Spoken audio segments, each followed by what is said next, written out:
So now that we have our two players working, we want to be able to keep track of score and detect if a player has won. So what we need to do is detect if the ball has hit one of the left or right walls, in which case one of the players scores a point. So let's go back to this game scene. We'll tap on the ball and enter its behaviors.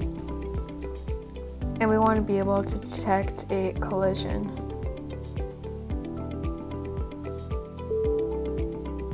So this will be the collision with the left wall, and this will be the collision with the right wall.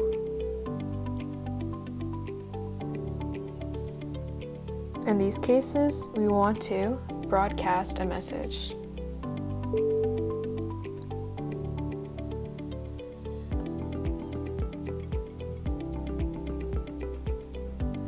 If the ball hits the left wall, then that means the right player scored a point. So we're going to broadcast player 2 scored.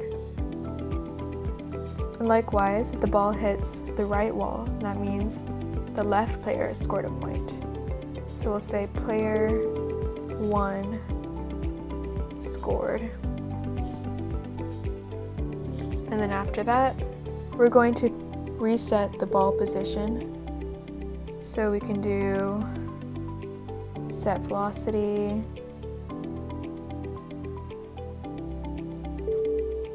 we'll set velocity to 0.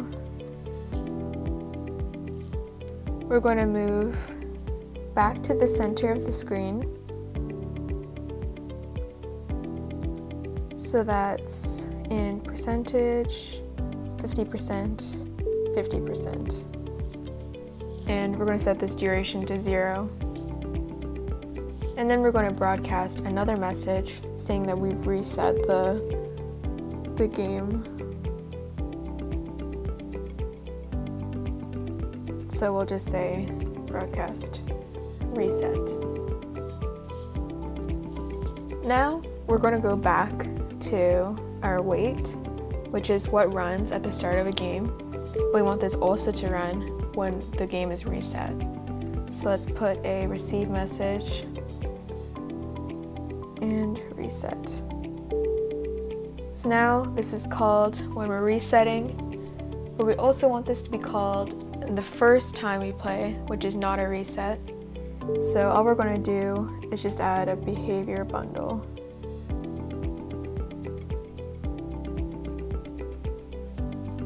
So now we have the ball's position resetting when a point is scored, or when a new game is started.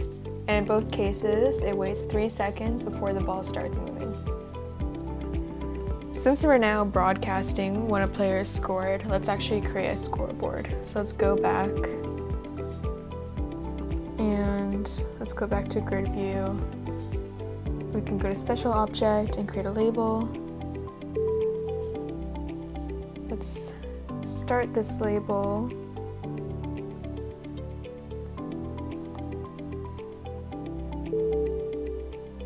as 0.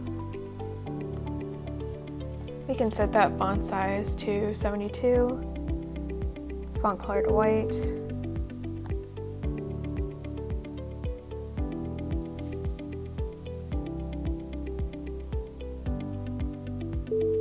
and then what we can do is add behaviors, and what we're looking for is to receive a message that player 1 has scored. So we'll do receive message, player 1 scored. So when we get that message that player 1 has scored, we want to add to the score. And we're going to increase by 1. And the game ends when we get to 11. When the game ends, we want to go to a game over screen. So let's do load overlay. And we can use that default game over that comes with the project. You can pick a transition.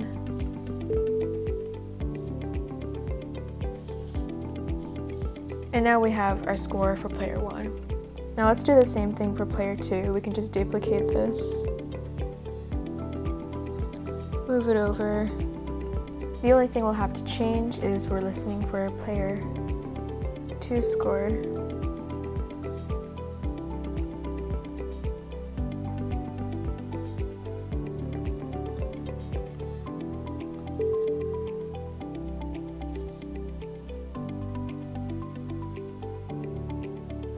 Now we can test our game.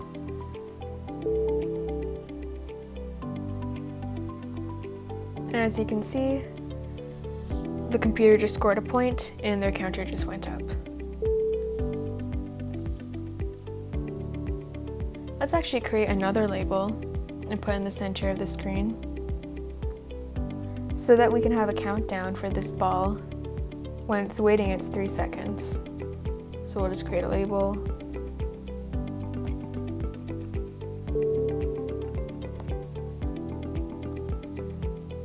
We're going to start off empty, so no text. We're going to change this font color to white. Super simple. Let's just add some behaviors. We're going to wait for a message saying we've reset.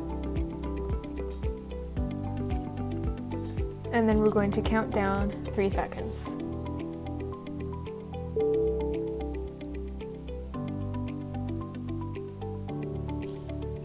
And then after 3 seconds, we want the label to disappear. So we're just going to set the label again to no text, so empty. And since we want this to happen not just when we reset, but also at the start of a new game, we can just add a behavior bundle. So now if we start a game, we have this 3-second countdown, which disappears after the 3 seconds.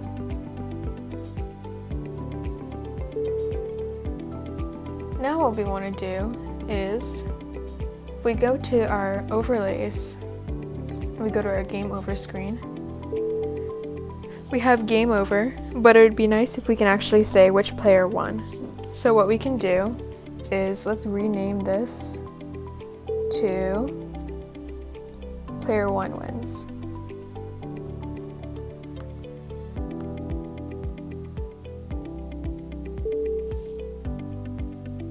When player 1 wins, we're going to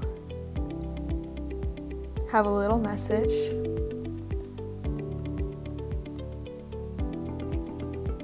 Let's set this to white. We're not going to restart. We can take this out. We can just go straight to the main menu. We can actually call this end of match.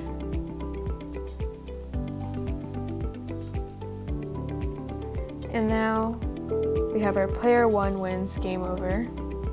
We can actually duplicate that and do the same thing for player 2. So we'll just rename this.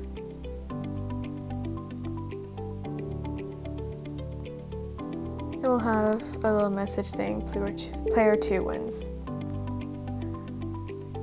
So now, if we go back to our game scene, we can go to our score from earlier. Player 1 already goes to the player 1 wins, and we just check the player 2 score, and we want it to go to player 2 wins. So now we have a game over screen that says which player wins.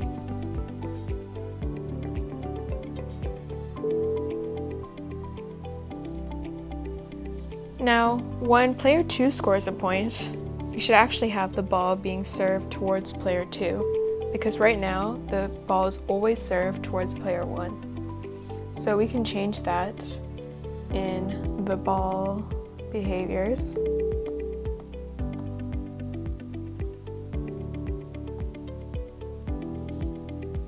we can do is we can have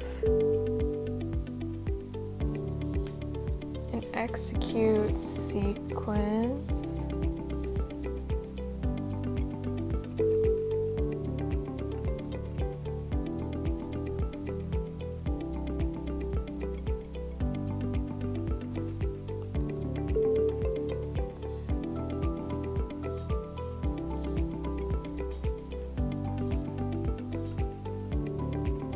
And we can also put a box container, which will just keep track of who's serving. So we'll just call this serve direction.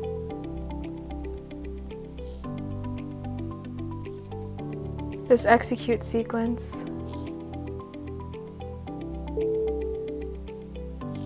we can actually change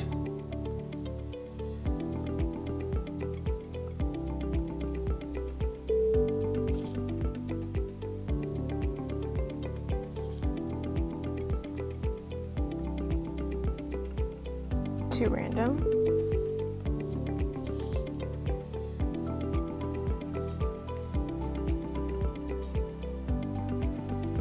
And this is going to be just for the first round when no player has scored yet. So we can create 2 input fields.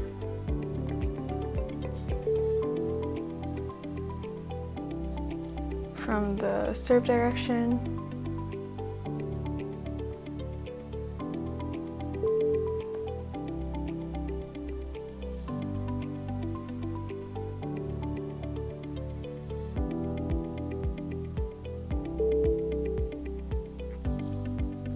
This will be a -1, and this one will be a 1. So it's random if it serves to player 1 or player 2.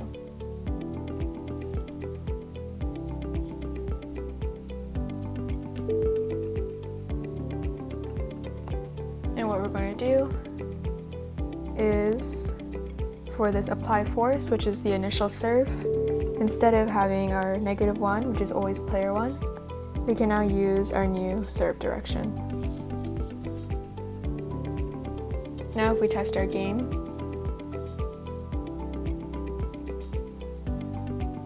we can see it served to player 1 the first time. And if we try again, it serves to player 2. So now that first serve is random, but what we want is for when a player scores, it should be serving towards them on the next round. So that's easy to do. What we can do is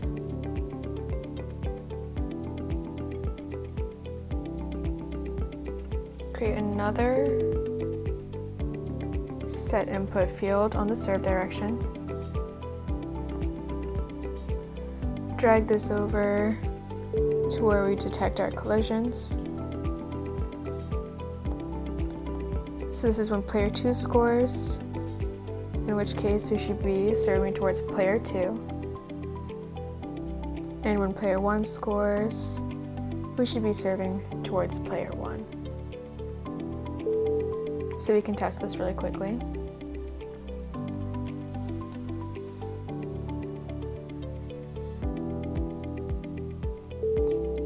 Player 2 just scored, and now it serves towards player 2, just as we expected.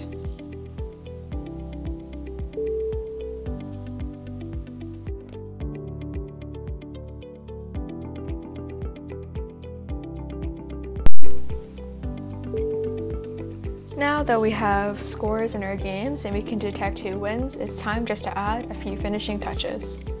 Let's first start by adding a pause button.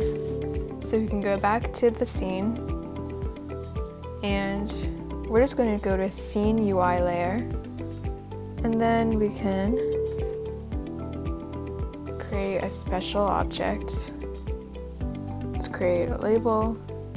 It's going to be our pause button, so we can just put pause here.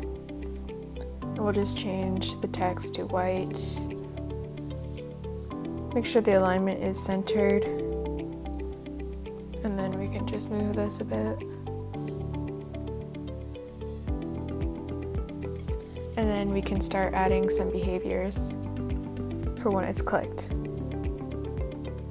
Behavior, so we want to detect when they tap the pause button, so let's add a started touching. And when that happens, what we want to do is load the pause overlay that comes with the project, this pause menu. You can put a transition here. Let's actually check out the pause menu that came with the default project. It's an overlays, pause menu.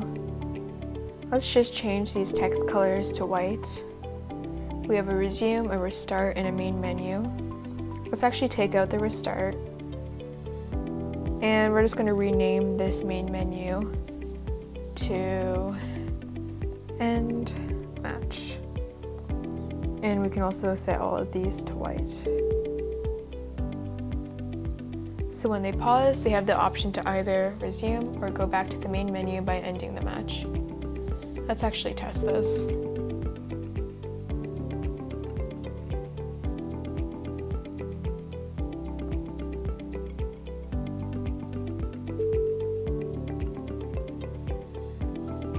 So we have our pause button, and we can resume, or we can go to main menu. Now let's create a quit button in the main menu. So we'll go to the main menu scene. Let's move some of these things up.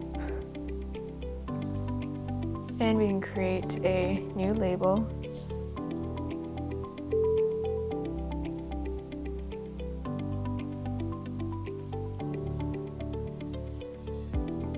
We'll call this quit. That was a mistake. We'll call this one quit. We'll just change that text color to white. Alignment, center, as always. And all we're going to do in the behaviors is when you start touching, we can quit project. Super quick. We can test this out. Yeah.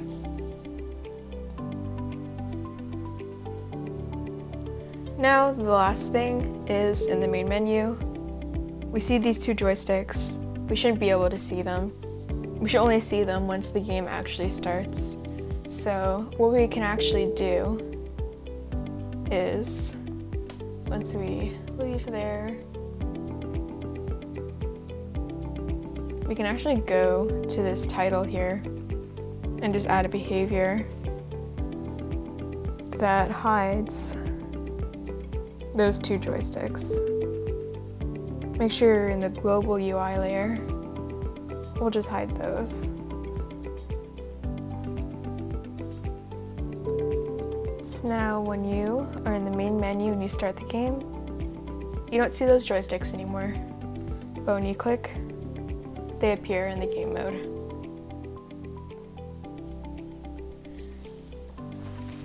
And now we're done the basic game.